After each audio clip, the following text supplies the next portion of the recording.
What's up, Salem's Lot fans? It's us again, the Salem's Lot minority. I'm Danny, and I'm joined by my brothers from other mothers, Mr. Sam Strupp, Tabby on YouTube, and also Benjamin Ottaviano, Boogeyman Ben, the one and only. Guys, I'm going to put links to their channels in the description. Please go on there and do all that YouTube stuff and subscribe and like and comment and all that kind of stuff. We really appreciate it. Show these guys some love.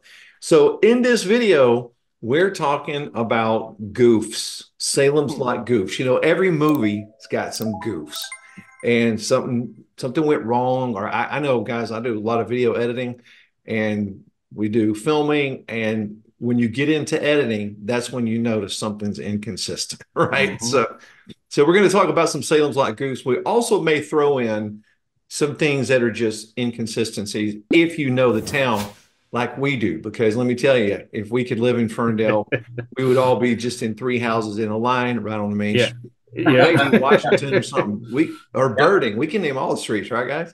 Oh yeah. Totally. Yep. Yep. Yeah. Birding, Francis, Shaw. Yeah. We're like New Ocean. Yorkers, you know. People go like, "Where's the? Well, what you gonna do is go down here and take a left on Shaw, Yeah. Go past the graveyard. go down to the school, and You're gonna go down. all right, so I'll start, guys. Okay. Go for it. Okay. Sounds good. All right. Now I'm going to do some obvious ones here. Now I'm just going to go ahead and get the obvious one out of the way. I already know where you're going. The whole pajamas thing. Oh, you're gonna This crush keeps my coming theory. up over and over. I'm just going to say we beat this to death already. I'm just going I've to already say done a video on it. Yeah, I still stand on the fact that it was not a goof. I do too. I know. Even Ron Scribner, Ralphie Glick said could have been a goof, but I don't know. I'm going to blame it on he was young and didn't know better. But I don't know, man. I've been on too many movie sets, TV shows. Wardrobe is very direct. It is very, very well thought out. I think there was a purpose to it. I don't know. I may do a video on it. But anyways, I think it was meant to be. They did it on purpose. He was dreaming. Anyways, but we've beat that one to death. So you guys want to move on to something else? Yeah, I mean, I'm right there with you on that one because and I'll say it real quickly. The fact that we see him twice at the window with the pajamas, and then at the end when he's in the root cellar, he's wearing the same outfit he was wearing when he got kidnapped. I'm like going, okay, there's got to be, and again, the vampires manipulated their victims. Exactly. And it was something that he could have done to make it look like he was in pajamas, and that's how that's how Danny saw him. Right. It could have just been that. Maybe he was still in his street clothes, but he made it look like he was in his pajamas. Who knows? I mean, but I'm right there with you on and that Danny one. was already at the hospital when he made his first appearance. So we know that he could not have been in his bedroom. It has to be a dream. Anyway, I rest my case. Ben, what kind of group do you have? It's a real drag that Toby is no longer with us because that would be the perfect source. Like, hey, we don't mean to pick on this until it scabs open, but what is going on with the pajama theory? Well, one day I'm going to get somebody from wardrobe. We're going to talk. No, yeah, I know. Totally. Yeah. All right, that would be great. Okay, go ahead. So, go ahead, Sam. Just to let you brothers know, I've literally gone in chronological order, starting with the credits to the end of the film. So I've got literally 2 pages. So there's a lot of either indiscrepancies, goofs, or seriously just observations that after seeing this thing, literally Ben and Danny 1,000 times. Right. Oh yeah. I tell people that's not being unrealistic. It's like thousands. Yeah. So I'm personally going to start at the beginning of the film, and that is after the credits roll, and there's the crossfade coming into Bluff Street, as we call it, which is in Ferndale, but it's where the Jeep comes in. If you look on the right-hand side of the screen, there is a smudge mark. There's a blemish mark that either two things could happen. One, there's a lot of just mist in general that will collect on lenses on any film or anything that you're doing as far as electronic wise. So I'm convinced that either is a smudge that was just not removed and the cameraman didn't see it or the editor didn't see it. So it's pretty darn present when they start panning to where the Jeep comes up the driveway. Yeah. right away there's a blemish. And that could be anything. That could be a raindrop. It could be just dirt or just something in general where they didn't wipe that lens off. And Yeah. you think with any anniversary editions with CGI or any kind of software, they probably would have blemished that out, because with old films and dirt, they have software where they have mouses now where they can just go over that stuff and click on it and it's disappeared. Yeah. No one cares, obviously. It's still there. Oh yeah. It's there though. I remember, sure. I remember when we watched it in Ferndale last year, you go, oh, there's that spot. And it's like, yeah. It's like, yep, that's number one. And we're not even 2 minutes into the film yet. So yeah, there you go. We got Ben. Well, I don't want to jump around because you obviously have a pretty finite way of you're doing it, Sam. So can I pick up something that's like, yeah, totally, go for it. Yeah, however you want. Okay, the one thing that I see all the time, and it's funny because it is in the script this way, the script that you gifted us with, and it's the whole thing about Cully going to Portland, the fact that Bonnie tells Crockett that as soon as Ben leaves the office, because he's like, funny about the Marston house, vacant over 20 years, and then she says, oh, Cully's going to Portland tomorrow, and people will go, well, how was he going to Portland when the exchange between Crockett and Straker doesn't happen for another day? Yeah, and that's when he tells them, oh, make sure you get Portland docs, and all that. But I'm like going, could it have been that he was just, because I think he was always planning to do something, because he already had, something in mind. You could just tell that something was going on. Even when Bonnie goes home that night, he's just sitting there drinking himself to death. My whole thing is like, could it have been that maybe he was going to fake a trip? Because she's like, he's got to make a delivery and a pickup. And I'm like, okay, well, he wasn't really delivering anything. They were just going to pick it up. So did he just make something up and it just happened to work out that he had something come up? And then he just said, well, now I got to pawn it off on two other guys because I had planned to sort of fake the whole trip in the first place. So I didn't think about that. Yeah. It's like, it's like I'm going, okay, that's the only thing I could think of is like, maybe he was just like, oh, I'll just tell her I'm going to Portland and then she'll hook up with Crockett. Right. And so it's like, that's one that I've always, because it's in the script and so many people are like, oh, that's a goof. Like, that's a mess up. And I'm like going, not really, because he knew that she was screwing around. So it's like, he was going to try to catch her in the act and it just all happened to coincide with the actual pickup needing to happen in Portland. So that's sort of mine. I just thought that's where my theory is. No, that's totally obvious because he's obviously got Weasel to do a lot of the eavesdropping. Watching, being kind of like the messenger guy to relay the information on the Cully. So he's like, okay, that's all I need. Yeah, keep an eye on him for him. And I'm just gonna say, if you haven't seen my video where we were in Ferndale last year, 23, you got to see Sam sitting there going, oh yeah, being warmer. It's spot on. It's spot on. Oh, thanks, guys. Sounded like him. Yeah, she also mentions it again later when she's something about seeing him tonight. And are you sure he's got to pick up and a delivery? Yeah, that's what he says. The delivery and a pickup. Or it's reiterated again. So and it's because the exchange doesn't happen until the next day with Crockett and Straker. So I'm like going, okay, well, so it was already planned that he was going to try to, to like sort of throw her off by saying, oh yeah, I got a trip coming up. Yeah, right. And then catch him in the act. Yeah. So it just all worked out. Yeah. And we talked about inconsistencies. One of those we were talking about before we started recording was driving into town, right, Ben? Because that path he drives does not work if you know Ferndale. No. It's like, and it doesn't. The other thing that I've always noticed, and again, I want to get you get a turn in this, is that how close the cemetery is to where the house is. And I always felt like the cemetery seems to be further away, but it's actually just on the same road, literally like half a block up from it, or the house is, in terms of Bluff Street. Yeah. Definitely.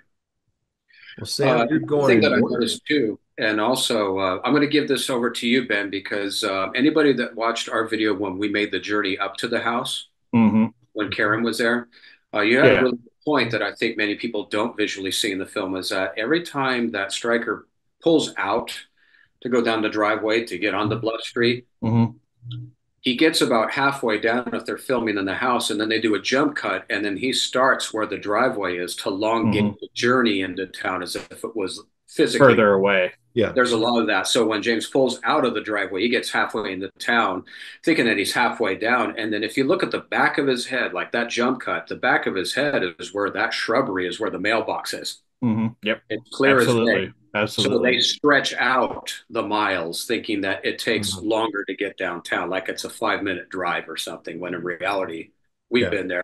Oh yeah, I mean it Even a takes you. minute. Yeah, even walking there isn't that far. I mean it's like and they always do it from the same angle when they show him, with the exception of when Ben's there looking at the house at the beginning. If Yeah, they do the angle almost from the porch of the house, so it's like it's going down the path and then he sort of speeds down the road. So he right. should be already in town by the point of they cut back to him and he's Yeah. actually just at the driveway. And they've done it. They do it twice. Yeah. So I think it's just to extend that journey That road. Yeah. longer than what it physically is. So I found that interesting. I just don't know if that was to stretch out the I mood think of him coming into town. I think so. It's just because it just sort of makes it seem like, the whole point of the house is that it's kind of, like Ben says, it's a beacon. It's a beacon throwing off energy. It's supposed to be, you can see it from every part of town, he says. So it's supposed to be larger than life. So it would be further away. So I think that's why they did it that way. Yeah, absolutely. No, that makes total sense. Hey, while we're talking about the beginning, IMDb lists, I looked at their Goofs as well, and a couple of the Some of them pajamas are, they're But one of them is at the beginning, and this is word for word, when Ben is standing in the driveway looking up at the house, Straker opens the front door and he comes out, which we all know that scene. If you look closely in the crack of the door, you can see the sun coming through the Venetian blinds. Later on, when they show the interior of the house, you can see that there is no windows. There are no windows visible on that side of the house. So that's something I really never picked up on. Have you guys been able to verify that info? So they're saying so at the beginning, when he's looking at the house and Straker walks out and locks the door, I'm like, yeah, I'm trying to think. Okay, it's like, I know I am too. Yeah, because I'm like, do you really see inside the house? You really more see him. I would think at night when he goes up there and turns the light on, you would see more, but you pretty much don't. You just see the light come on, and he kind of just looks like this as Ben gets into the car. Yeah, I honestly don't see any ray of light or anything that would make it look like something is peeking through. To me, it almost looks dark enough, like you're in an entrance of someone's house. I never really saw anything that was obvious of that, other than obvious.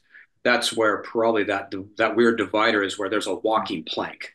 Yeah. Well, there's a screenshot here that I'm looking at, and there's windows on either side of the door, and it's from the point of view of where Straker's walking down the stairs with the banister portion in his hand, and Ben's shooting at him. So you can see that on the other side of the door, there is two windows. Yeah. So, but you kind of see that there is two windows. If you look at the house picture, if you look at the way they structured it, it does match up. I mean, a little bit. It could be off. And then but there are two windows there. Maybe are they the same width? I mean, are they the perfect size? I mean, I don't know. It's like, but based on looking at the exterior and then what they built for the interior, yeah, it could pass. I mean, I could see it. So yeah. Maybe not. That's definitely a good point. Yeah. Yeah. We also, here's another obvious one. Ralphie Glick, when he's carried into the basement, it looks more like Straker's dog died, he's getting ready to take care of that. But, that's an obvious one that's been discussed a lot. So, yeah, I think the term they used when I went to the 40th was that he was bent in half to make him look like he was smaller than he really was. Because at first, it is funny. As many times as I watched that film, and this is just how I work personally, I can find, you can find goofs. Sometimes you spot them and you go, oh, that's weird. But I'm so wrapped up in the story, I never took it as anything until they brought it up, because he said that Amanda had brought it up to him. She said, oh, they wonder how you were bent in half when Straker's carrying you down the steps. And he's going, oh, it's really? Because he couldn't believe that people were analyzing it as much as they were. Yeah. And I'm like, that Ron couldn't believe that. But I'm like, and then I looked at the scene when we watched it, and I'm like going, yeah, it does look really small. It doesn't look like that would be a 12-year-old kid. It's like, yeah, it looks like it would be just like it's just, but for me, it works. I think it's just because, again, the elements work. Yeah. The fact that the crate is just completely split open from what Barlow was inside of it, and Right. just the look of the basement and everything. It's just like it just works for me, and the music, of course, you know. So, but obviously that was not Ron, that he was carried and covered in plastic, bent in half. Bent in half. That would be painful. Worse than the harness they had to put him in. Yeah. Okay, so we'll talk about the window very quickly. There is something I did notice. It's not the pajamas, but at that first visit to his brother's window, there is one shot, and I noticed this. Have you ever noticed? It shows Ralphie, then it shows Danny, then it shows Ralphie, then it shows Danny. Sort of about 2/3 into that scene, it shows Ralphie, goes back to Danny, and then when it goes back to Ralphie, the light has completely changed. Really? That's something I haven't picked up on. I haven't either. And that's in the first, not the hospital, but the bedroom. Right. The first visit, no bedroom, because we've got Ralphie here. You know, if this is my camera's the window, and he's here. There's this nice spread of light, and then the smoke, and then all of a sudden it's just dark everywhere. Oh, wait. When is that? When he comes into the room? No, or is it before that? It's before he actually enters in. Oh, okay. Yeah, but it goes back to it, and all of a sudden everything's just dark.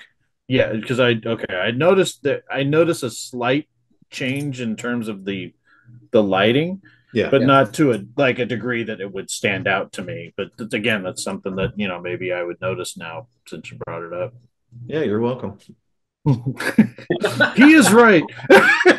I'll text you at 2 in the morning. I'll text you at 2 in the morning and let you know. I'm like, oh wait, it's only 11 o'clock. Wait, he's asleep. I've never seen that. Ben, what you got? You got something else? Yeah.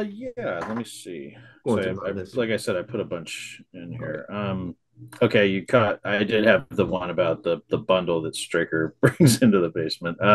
Sorry. Okay, this is something I've noticed. I don't know if you guys have noticed it, but now it sticks out to me like a sore thumb, but it doesn't bother me. So when Mike jumps into the grave, so he's looking at the casket, and he jumps into the grave, and he clears all the dirt off of it before he opens it. When he opens it, the opening to the grave is right behind him. It's literally not high up. Like when he jumps in, it seems like it's a really deep grave that he jumps into. But when he's about to open it up, you can see that it's almost like it's like here, whereas it should be here. It's like right behind him. And it's like I catch it every time now. I'm like going, oh, because I know that they shot it kind of in this. It was almost like a wallless kind of little set. Yeah. And I think that, and you can just tell that maybe when I don't think he really jumped into a grave, but I'm just saying it just seems like it was higher when he actually first lands and clears the dirt off. But then when he's actually opening it up, you can see that space is way closer to him. So it just looks like he's just like crouched down a little bit. Yeah. Totally right. Absolutely. I catch it every time now. It's like, I don't know why, because it's like it caught my eye one time watching it, like, you know, high def, and I'm like going, oh, that's not as far up as I thought it would be. He could have just stepped down into it instead of diving into it like he did, or jumping into it. But yeah, that's one that catches me every time. Okay, so before he jumps in though, and I think we've talked about this before. When he steps back and then steps forward, or just it's actually when he first starts to dig. Oh yeah. I know where when he first starts to dig. You know, if you don't know when you're watching, that was shot in 2 different places. So you see when he's facing the grave from the bottom of the hill, that's a different place than Ferndale. There's one shot from here going down the hill. That's Ferndale. And it looks like that's the one shot that they included, but you can clearly see the weather is Ferndale. It's sunny this way, and then it's foggy Ferndale as always. Right. And I looked for that spot, not knowing that it was not shot there. I was trying to find, because like his truck was parked next to us. So I'm like, okay, his truck is there. There's kind of like a field behind him. And I'm like going, where is this? And I'm like, oh, where is same thing when Cully goes to him and says, oh, you know, you want to make $50, and he's in Yeah. that one little spot, and I'm like going, oh, that's got to be in this road past the cemetery, and you know which road I'm talking about. If you keep going up, because there's a gate. yeah, There's a gate on the other side, so you assume that that's where that was filmed. No, no, they were shot in Franklin Canyon in Beverly Hills, Franklin Canyon Park. That's where they were shot. easy. We Wow. need to make a trip. Oh yeah, no, Cool. we have to. Gotta make a Next trip. week. Sure. Next on my list, when Crockett leaves, um, the leasing office, if you want to call it, to go see what Mhm. Stryker wants. Mhm. If you look carefully, because obviously with the Ferndale Cemetery, they're going to have Harmony Hill, so they're making signs that accommodate the book's description. Yeah. If you look when he comes out of the front door, where basically Weasel's sitting on the bench, Mhm. you will see 250/248 Francis Street right on the window. And they Mhm. did not manage to cover those up and take Ferndale out of the equation. Yep. I've noticed those Mhm. because that is the real addresses. Yeah. And still there to this very day. They still have that font, that vinyl siding still on that door, on that window. It's still there. Yeah, I've always caught that. I'm like, oh, that's cool. They left it in there. It was easy to find the locations because of that. Yeah. Because I'm like, oh, it's right there. Yeah. IMDb points out, and I'm not really sure I want to 100% agree with this, but the whole Cully thing, it says Cully says the trip to Portland will take until at least midnight, but the other guys are already back by the time he breaks in the house and catches them. Yeah, I mean, but do we know what time it was? I mean, I get what they're saying, but also in movies, you could have a scene and then another scene, and they're supposed to take place at the same time or different times. Yep. I don't know. Yeah, I mean, they never really say, like, I mean, when they're in the funeral home with Marjorie, of course, you guys know it's exactly, we know it's 9:30. We know it. We see it on the clock. Yeah. With that one, do we know what time it is? It's at night. That's all we know. Yeah. Right. He's like, be back midnight or after. And you stay away from her, you hear? I'll try. I'll try. I'll be ducking his head under going He had those slick suits on, man. Hey, it was fun. I have pictures of me on Easter. Oh, you had I was one of probably those? like 7. I was like 5 years old, around 76, wearing stuff exactly like that. Oh, those are cool, man. Pictures. Yeah, I know. No one can pull those off, man. That's cool, man. I'm gonna show them to you. Anyway. Awesome. God, Lord. All right, I'm going to bring up one. You okay, yeah. Barlow's in the kitchen, mm-hmm. smashing people up. All right. Yeah. Around the time he's going to go and grab the cross from Father Callahan, you start to see those makeup lines. Yeah. I've seen them. I'm not crazy. All right, you've seen it too. No, I've seen them too. Yeah, I see it. Absolutely. It's like when you watch the Incredible Hulk and you can see like some of the paint coming because it was grease paint and you can see it because it's stuck to everything is what they would say about that. Wow. So like you can see and you can see when he's wearing like green shoes when he's running. Right. But still, I'm like going, that's cool. His feet hurt. But yeah, no, I've definitely noticed that. I think that's just multiple takes and due to humidity or the temperature in the room bumping up against something. It's gonna. And they said his nails and stuff kept falling off. Like he kept having issues with the eye. Like they would go cross, and his teeth would come out, and the nails would come off. And I'm like, oh man, because I think there's one point in that kitchen scene where you don't see one of the nails. I think it's on his thumb. You don't see it. Yeah, it's like because it's like, and I think it just at that point they were just like roll, it's like, just roll. Keep going. Yep. Yeah. I forgot who's next. I don't know. We're kind of. Do you want me to go? I have one. Yeah, go ahead. I keep jumping in. Go ahead. No. I love this. So So the one that this is one where there's two parts of this one, and it's the scene where Danny shows up at Mark's bedroom window. The one is when Mark puts the cross up against the window and tells him to go away. You can see that he's on some kind of, it looks like he's sitting on like some type of chair or something that's pulling him back. And it's very different from what it just looks different than what Ron did as Ralphie. Ralphie was more kind of like this, whereas I feel like Danny was almost like coming in like this, almost like he was sitting on something that was pushing him forward and then pulling him back. Yeah. Well, I'm not sure if this is accurate then, but I have read somewhere that they didn't have the same harness and the same material that they For could give him? to Ron Scribner, that he Okay. was literally strapped to a boom crane Oh, from that's the okay. actual camera, Yeah. and they used that mechanism and pushed him. Oh, okay. And then obviously shot in reverse. They either pulled him or pulled him out. But he's actually hooked up to a boom crane and he's pushed. Well, I know because that's the same thing they did with Ron because they had a thing on his back and that's what was hoisting him up and doing Yeah, to this make to him him. float up and down. Yeah, but it's just like for some reason, and maybe they just wanted it to look differently because just the way that Danny's looked, it's almost like you slowly see Ron go to the window or Ralphie come to the window, like he sort of floats up, and I felt like the way that Danny did it was almost like he came in like this, and you see the It smoke almost kind looks of like he's going. on a chair, like he's sitting Yeah, on but a it does still like it's that reverse thing because the smoke is disappearing as he's he's getting kind of closer. Yeah, rocking. He's kind yeah, of yeah, doing this maneuver up to the window. But yeah, he's actually on the and it crane. was a But close up they of it. just didn't Yeah, they didn't have a harness at the yeah, time and time was running out. So they yeah. said, "Screw it, just put him Do on this. that boom crane and Yeah. have him just kind of rock back and forth while being pushed or And removed." I love the effect, but a lot of It's people have great. said you can tell that he's sitting on something because you can see his legs going like this when he goes Yeah, back. yeah, The other Well, thing from that scene is that I'll it, just real quick, it's like he has the cross out, and as he's backing up, you see Mark put the cross like this, but as it cuts to the scene where it's from this angle, he's actually got it out again. Well, I yeah. can scratch that one off on my list now. Okay, I'm sorry. Well, I said now I'm gonna take somebody's.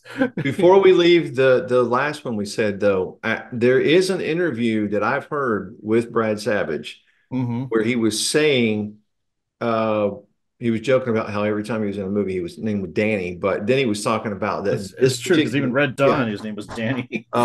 this particular day they were filming his window scene. If I remember right from his interview, he said that he was going to use what Ron had Ron's used, done. but Mm-hmm. it had broken or something, and that was the Okay. reason that they had to resort to a different method. Okay, that makes sense though. That's But close. I actually like it that it's different. Yeah. Yeah, It doesn't feel that makes repetitive. sense because it is a slightly different introduction to the window. Yeah. Yeah, and it's just like Yeah. it's and again, I think it's more. Even though I think Ron's is scarier for me because he doesn't say anything. Right. There is that I feel like it's more personal with the Mark one just because of the way it's directed because it's more of close-ups like he's walking towards it and then you're at a profile and then you just see him just like this on the wind and it's you're closer to it whereas with Ron's it was further away. Mm-hmm. I don't know, Yeah, there was just something more, about that I always liked. yeah. I mean, obviously, with Ron, it was more eerie and more mysterious because there wasn't the confrontation that does take place with Mark and Danny because there is the verbal exchange of Mm-hmm. go away and Yeah, the which I seduction. love. I still Yeah, but it is when a totally different mood. It's kind of a yeah, different element where each one is very prevalent. It's very, very creepy. and that it just showed the strength of that character too, and I think that's why that character always resonated with me, Lance's portrayal of that and then the emotion that he Right. felt afterwards. And again, we're getting out of the goof part of it, but I just that whole moment when he passed, that scene popped right into my head because I just remember that's the scene that sort of made me a fan of his. Right. Yeah. Yeah. Yeah. Um, there's if you're not a Salem's Lot fan yet and you're watching, we're talking about the window scenes. I'm sure you guys have this written down. One of the most commonly known goofs in Salem's Lot is in the second visit by Ralphie Glick. You can see when he opens the window. I'll scratch that one off too. Yeah, I said someone's gonna have that. I keep stealing Sam's material. I've stole one too. No, I kind of figured all of us are going to be on the same page. We are. Yeah. So you can see that silhouette of the cameraman. If if you're kind of new to the Salem's Lot world, you can go check that out. It's well known as well. And he's just literally holding the camera. He's just holding it. Yeah. There is a silhouette. Yeah. Sam, what else Uh, you got? You got a bunch there. well, I Yeah, got tons. I yeah, got yeah, tons. yeah. Go through Um, it, man. so this is what I think is what is an audio flub line because in the scene where Susan, sees Ned, he gets out of the van, Mhm. get in. We all know that confrontation of that. I noticed that there's two different versions of right after he says, Susan, you said Mhm. you loved me.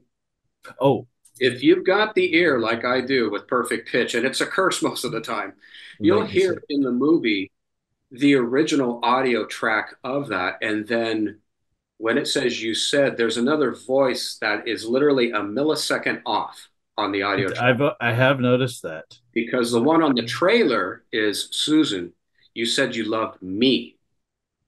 And the one in the film that we all know is Mhm. Susan, you said you loved me. It almost like it jumps. It's like you It said you loved does me. It because kind they're of goes trying to up and pull down. that Yeah, track yeah. or they're trying to overlayer the audio track on top of the old one unsuccessfully. And if you got the ear, you'll notice that there's a little bit of a delay, there's a jitter of it that because they're trying to mask the I have new. noticed that, and I always thought it just it was odd to me. But again, I've noticed when I do editing and I try to do the same thing where I'll say something and then I'll flub and then I'll try to sort of have that scene go into my next scene Have and I'll that cut. same kind of, yeah, Yeah, same. and I'll be like, and I'll sometimes it'll go, I said this, and I'm like, oh, that sounds weird. So then I'll have to like try to. It's like it goes up or it Just a little like bit of the a lag.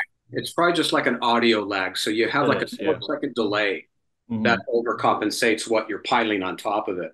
Yeah, And yeah. even in the trailer, it's not in the trailer, it's actually in the original TV movie trailer Those for are the saying that the where like the he says, opening. Yeah, yeah. yeah, where he says, I'll get him.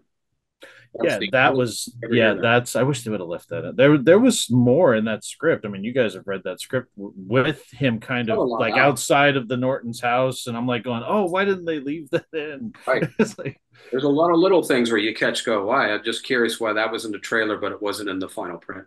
mhm. Yeah, I see your scripts there. Mine is right there on the piano with my Oh, Marjorie Glick cross sitting on top of it right oh, there, that's great. just Yeah, in case mine I is. need it, because there is a window right here. So, Yeah, Very mine's convenient. mine. You can't see mine. Mine's in the corner over there. It's like oh, where the lights are in the posters. It's like right there. we know So, Barlow will not come at you from that corner. He yeah, no, no can't come kidding. that way. So, No, You know, there's the windows here. Though it's like there that's a good one though. The one about the change in tone or the overlap. you go. Yeah.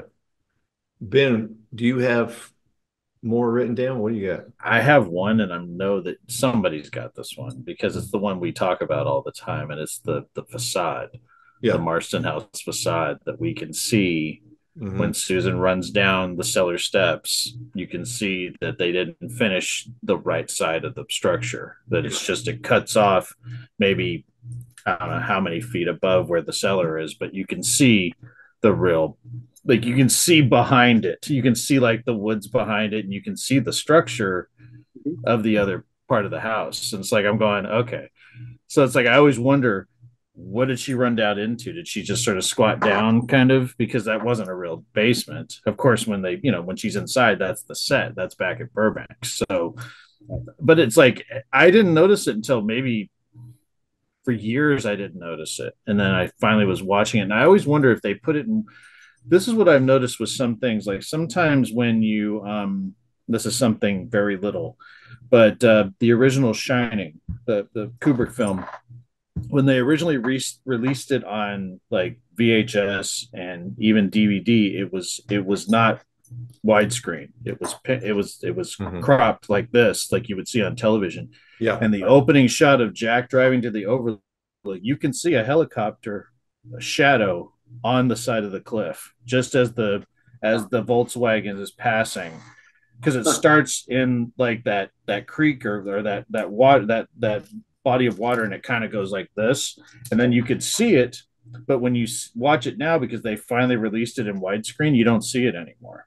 So I'm always wondering if they somehow like release Salem's Lot in a widescreen, if they could ever do that, you wouldn't even notice that portion of the house very missing. Something I've always thought about, but that's the one thing that like you look at that behind the scenes pic that I'm looking at now in Salem's Lot then, and now that's exactly what it looked like. You see the beams sticking out, and you can see the real structure Yeah. of the house, and then you see just there's like a few little boards, and then there's the basement. That's how it really looked. They never finished that side of it. Right. So it's amazing that they built all of that and didn't finish the side of it. They just finished the portion that was going to be on camera. Yeah. And they didn't think about, how high up are we aiming right here? Oops. Yeah, I know they cut it really quick. When they finished it, they cut it together really quick. Toby Hooper did, because they wanted to screen it and they wanted it to be a part of the sweeps for November. So that was like, because they finished filming in August, so then they had 2 months to get it to air. So it's interesting. Part of me is going, how did they not catch it? They had to have thought about it when they were shooting that, and they did that pan over. But it's just amazing now. And in our time, we could fix that in a minute. Yeah, that's put keyframes and adjust your zoom, and then it's just not there. Yeah. But it makes me wonder what they had in 1979 and how it compares to what the average person has on their computer now. It's mind-boggling. Night and day different. That combination of budget and hey, we'll fix it when we get to Burbank during the editing stages, and then most of it's retained, some of it just, oh well, we forgot, or hey, who's really going to notice? We got 8 more hours before lunch, whatever. They're just trying to wrap it up because it really was kind of a real pinch time. It's funny though when you watch that scene, because I always see it. It's like the Mike Ryerson scene. Those are like the two, the grave scene and that one are the ones I catch like right away. I'm like going, it's like, but again, when you love something, you don't care. So it's like I don't care. Exactly. It's like that's exactly right. Yeah. Yeah. I don't have any more goofs that have not been mentioned. There were a couple that you guys brought up, and I got about 32 more. 32 more. So he's like, night one. He's like. Yeah, the moon should be in this position and would not have a skull on it. I have about 4 more. Okay, no, Brian, go through them, bro. So when Gillespie and Coley are having the interaction, why he's double parked, right before he tells him, I really don't want to ticket you. You'll see Coley go down to maybe start the actual truck to turn over the key. He looks down, and then when he slams the door, he looks at Gillespie again. So he's looking at him. When he's looking down, that's a jump cut that didn't get cleaned up. Yeah, because it's almost like he was sitting like this. So when the door slams, it's like he's already got his arm like next to it. Right. Yeah. Don't leave the truck sitting here like this, huh? I might have to ticket you. Yeah, because he's thinking like he's about almost ready to hunch over to actually turn over the key. And then suddenly it's the frame up of him, and he's got that laugh, and suddenly it's a different position of the truck when that door. And it's not even it's a face that he makes. I don't know why. That's the face that creeps me out the most that George Zunza did. I don't know why. That face that he makes when he's about to start the truck after the door is slammed. Yeah. It's just like, ooh, it's like he creeped me out in that movie just because, I mean, what Bonnie was doing was wrong, but I'm like going, he seems like a like a temperamental guy. I mean, he already had been to jail once. I mean, Crockett says that he's like, you don't want to go to jail again. I also noticed too, and actually my wife noticed this as well, that when Mike and Ned are pushing the crate to get it leveraged to the platform to be able to hoist it up, elevate it. I don't know if they're on a carpet or a tarp, but there's a point where they're both pushing and the camera just goes wonk. Huh. Like, I don't know if the cameraman's on the same tarp or the same rug that they're pushing to get that thing situated, but literally the whole camera will just do a tilt. Real quick tilt, because you see the security guard in the background and the left kind of blurred out. The whole camera just goes oink. I got to watch that again next. That's something I haven't noticed. It's pretty obvious. We were watching and she goes, wait, back that up a little bit. We did a couple frames and played it back, and sure enough, the camera, I don't know if he just slipped a little bit as they were moving it, and whatever was under their foot kind of gave out a little bit.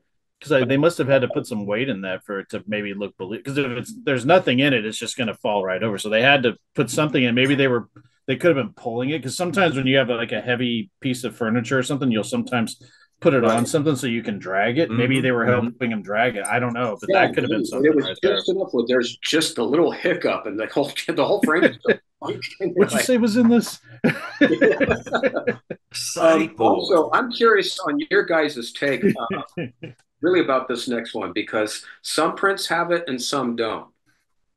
When Mark is telling his dad, well, I should fix this, because his dad's like, when are you going to outgrow all this? And he's standing trying to piece something together, trying to avoid the confrontation. It was a model that was broken. When his dad leaves and closes his bedroom door, watch Mark. He'll actually put his face up. First, his eyes kind of roll up as if he's still in chin down position, trying to fix his model. Yeah. He'll look up for a minute as if to wonder if they're still rolling or if anyone's going to yell cut. Then he lifts his whole face up and looks around, and he doesn't take a deep breath, but he just has this look like, is anyone going to yell cut? Oh, it's almost like the scene had ended from his point. It was like, yeah, and he was wondering, do I do something different? I know what you're saying, because there is that pause that he kind of has as he after his dad closes the door. It's like that's the one. Yeah, and we always thought that he's just waiting for that sign of cut, or is there something I should elaborate more of? My dad's on my butt. Here I go again. But I don't read it as that. I read it as that he's looking for a sign. He's looking something from his peripheral vision to end that scene. Mm-hmm. And there's no dialogue. I do notice that, and I'm going to look at that scene because I always thought. I guess because I identified with that character so much, and I just kept thinking, oh, he's just like, you can just tell he wants his dad's approval, or he wants his dad to just be, stop harping on him for what he does and everything. Because I'm like going, that's what they like. Probably my least favorite characters in the movie are Mark's parents, because I'm like, he's a good kid, he's a good student, he likes monsters, leave him alone. It's like they're good. I think she's yelling at him when he's practicing. I'm like going, he's rehearsing for a pageant, leave him alone. Especially the harp question, have you done your homework? He goes, yeah, a long time ago. Yeah, it's a long time. Just as long as you and the Glick boys don't disturb your father. Yeah, like he's not learning or something, like they're harping him like he's done it before. It's like, calm down. I've always laughed at the script right there where she comes in and it's kind of June Cleaver-ish. She says, "What are you doing?" Yes. Okay. It's like whatever are you doing? Whatever are you doing? Sorry, go. And I have one more before. Yeah, do you want to get through yours, or do you want me to? Yeah, I actually only have two more. I got two. Okay, now this is one I can't take. I thought about it, but remember I did the video about how Susan got out of the basement after the whole confrontation with her and Straker, and of course Barlow. Yeah. There was somebody that brought up a good point though about the whole thing with the basement and when they deliver the crate. Now Straker gave the instructions to bolt everything, even the front door, the back door, and the bulkhead and the shed garage. How was he going to get in there? I love Danny's look. So if they had bolted everything like they were instructed to do, how was Straker going to get into the place? I mean, did they give him an extra set of keys? I mean, it's like how was he going to get into the house? Because if they bolted the front door, the back door, the shed, the bulkhead, the whole damn house, so I can't get in. Yeah. Good observation. Man, somebody brought that up, and I'm like going, that doesn't make sense. It's like, so that was something I thought, because the whole point was to keep Barlow confined. That's why I'm like going, okay, Barlow. That's why I always say Barlow is different in this, and in this iteration of this story, Barlow is the attack dog. Straker is the controller. And he wanted to control him by keeping the whole thing. Ralphie Glick is the offering, which is from the book. It's different in the movie, but that was the whole thing. But even when he gets down there and he sees that the crate is completely destroyed and that Barlow's obviously not there, he still doesn't react like, holy. Well, if anything, he's like, well, that's one less thing I have to take care of. Yeah, he's like, okay, well, when he comes back, I got a meal for him. I mean, it's that kind of thing. We're actually 2 steps ahead of my original plan, so I'm feeling pretty damn good at the accomplishment. Now it's showtime. Mm-hmm. Yeah, and that's I mean, that was something that somebody brought up, and I'm like, oh, and that was one where I was like, yeah, it does, it is kind of interesting. If he just said just the bulkhead and like maybe the back door, like, there's no way that Barlow could get out of the basement, but I can go in the front door and get to him. That would be different. But he says the front door. Yeah.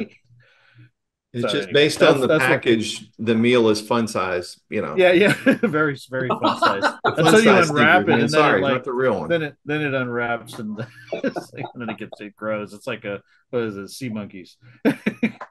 Yeah, imagine like how the hell do I get into my own home? The truck. Yeah, I know. Oh, Anyway, that was that was one, and then we talked about, and I don't know if this might be when we were going to talk about this. I don't know if you, and you can if you want to cut this one out, Danny. But we had talked about on the last video we did the whole thing about what was the sound that Mike and Ned heard when they were in the basement because no one was home. Straker wasn't there; he was in the woods getting Ralphie.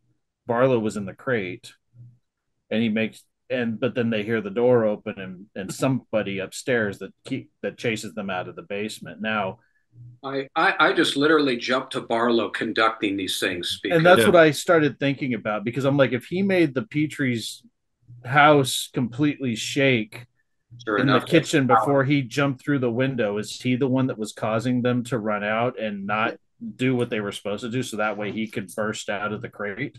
Yeah, exactly. Yeah. That's exactly it. Plus, when he Okay. stops it and Mike turns around like this to look at the crate, Yeah, because you hear him go, you hear that sound, and he turns, and you're like, oh, that's coming from inside that box. Yeah. He's in there just going, Yeah, doing his thing, he's like a moving some stuff conductor. around a bit. screwing with him. Really, he's just messing with him.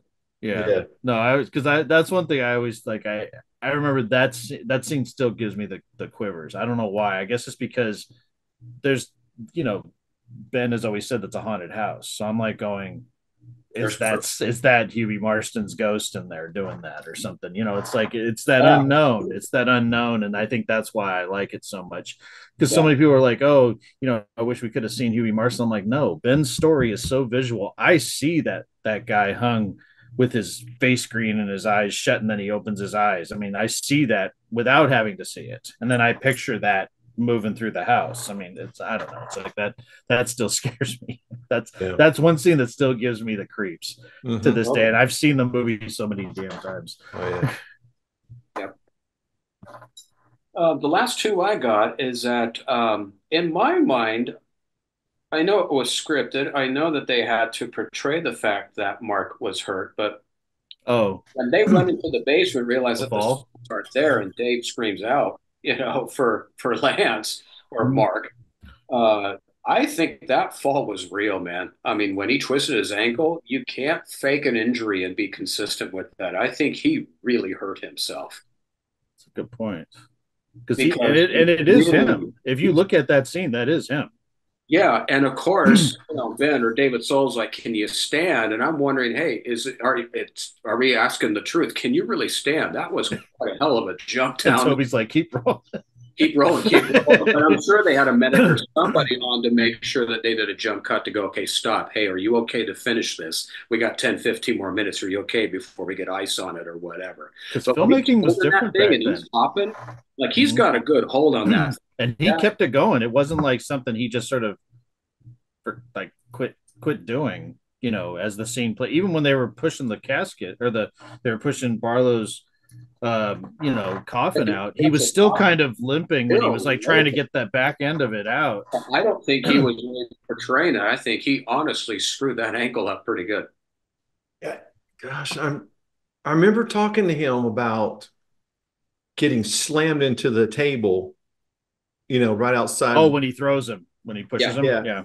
Yeah. But I'm trying to something I need to go back and listen to our conversation, but I don't remember that being that I coming don't up that remember fall. asking him. Yeah, I remember the kitchen. real. I remember that, and I remember, him sort of thinking he didn't do the kitchen scene very well, just because of everything that was going on, and He was Yeah, on the he spot. didn't feel like his reaction was strong enough to what had happened. yeah. Interesting. That's funny Too though, bad because we could text him. Yeah. that still breaks my heart.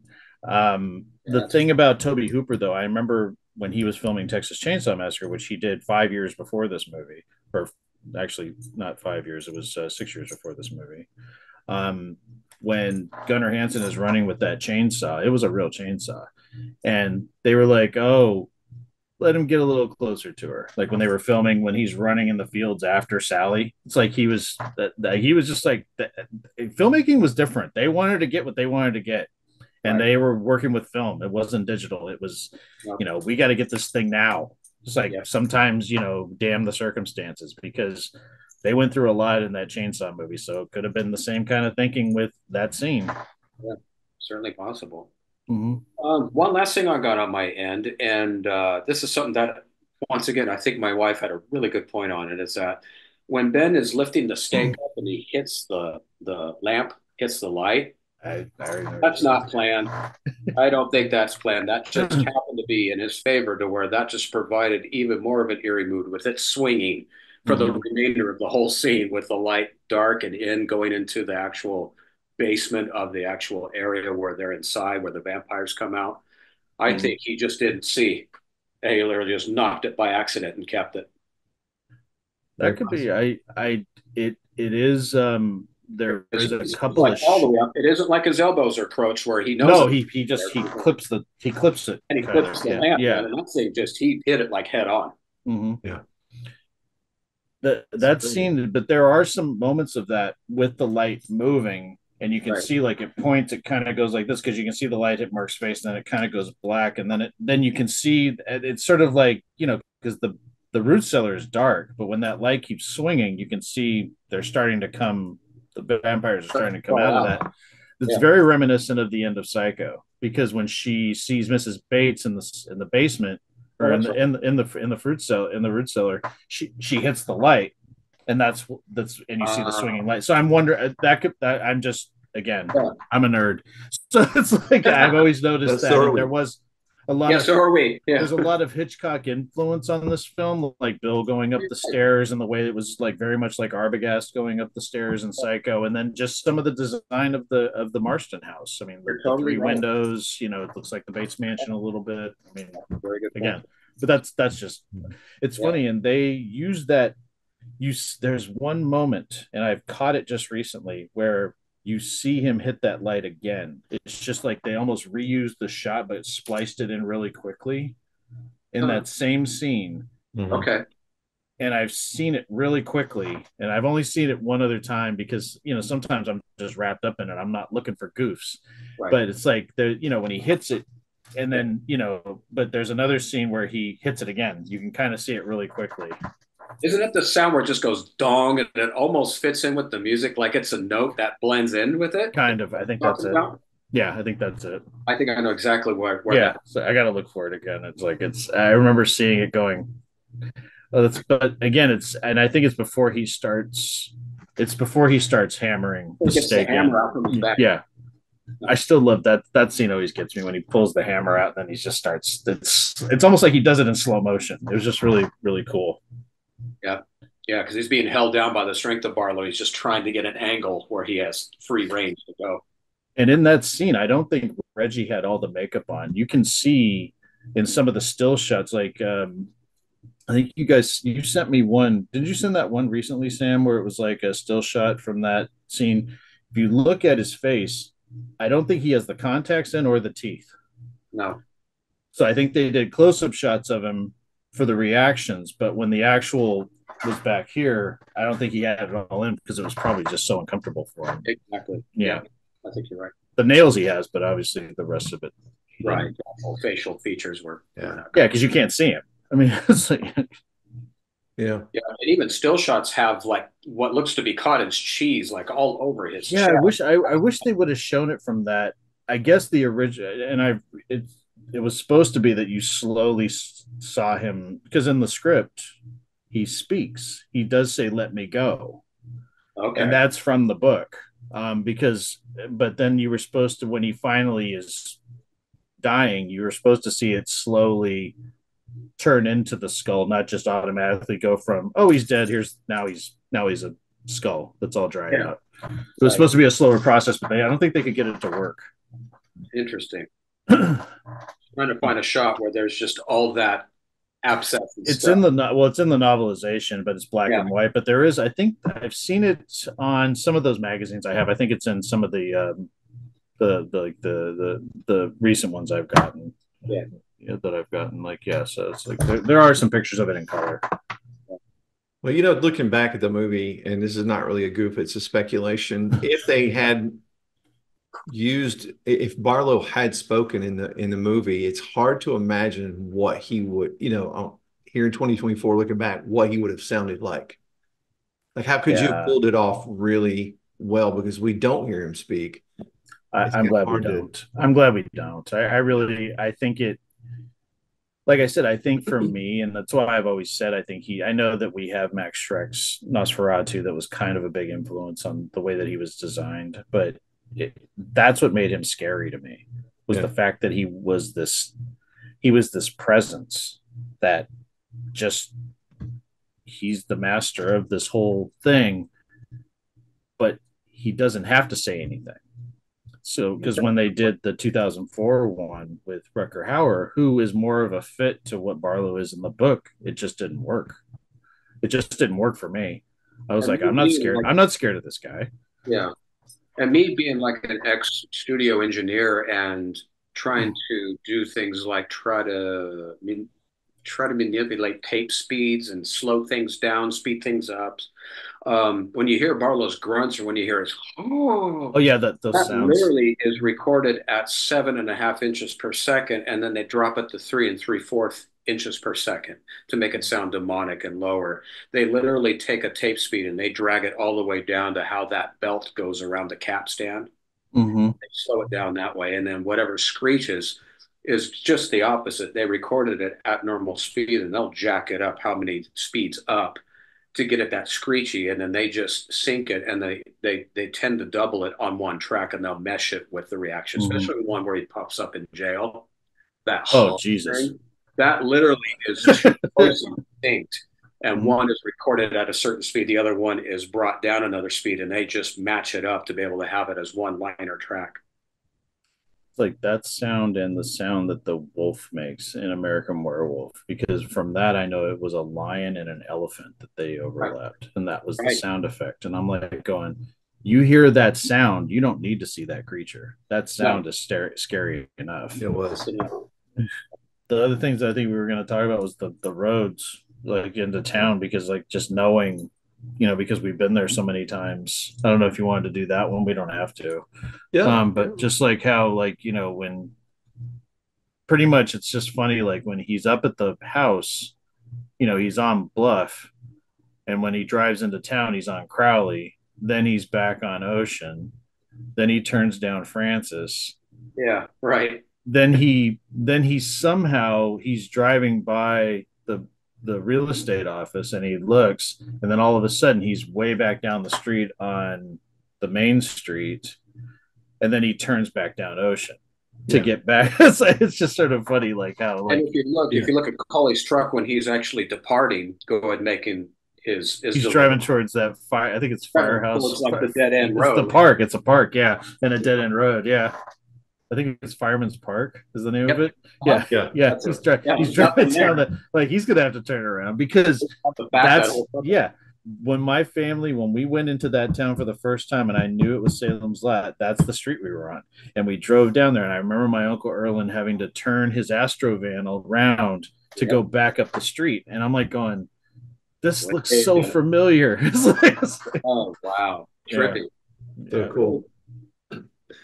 Well, guys, this has been a lot of fun. Oh yeah, absolutely. Listen, if you got some goofs, comments about goofs, leave them in the comments. We want to read them. All three of us. We want to read your thoughts and your comments on. And hey, if you got some more, please make sure you put those down there as well. But we're the Salem's Lot minority, and we're so thankful that you hung out with us during this episode. And look for more content, because we are actually going to Salem's Lot very soon. We're going to be there at Ferndale in person. We're going to be shooting lots of content for Everything 101 and for Boogeyman Ben and Tabby. You're going to put some content? Yes, sir. So all three of us going to have some great content for you to watch. And until we see you again, see you next time.